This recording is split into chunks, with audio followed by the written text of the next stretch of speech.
How to use Betterment Cash Reserve properly. Beginner mistakes that cost you. Most people use Betterment Cash Reserve like a simple savings account, but the surprising truth is, it's much more powerful if you know how to manage it right. Betterment Cash Reserve is a high-yield account that spreads your money across multiple partner banks for better interest rates and tick protection up to $1 million. The first beginner mistake?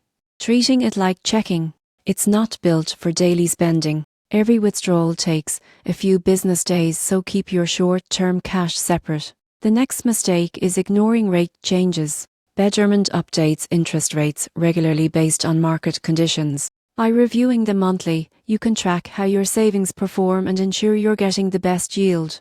Another common error is not linking goals. Betterment lets you tag money for purposes like emergencies, travel, or future purchases. This mental separation helps you save with intention and resist the temptation to dip in early. Also, many beginners overlook automatic deposits. Setting recurring transfers, even small ones, builds consistency and keeps your balance growing. Finally, don't forget about taxes. The interest you earn is taxable income, so keep records for filing season. Used properly, Betterment Cash Reserve is more than a parking space. It's a growth tool for your short-term money. Be strategic, automate savings, and let high yields quietly do the work. Because smart saving isn't about how much you make, it's about how well you manage it.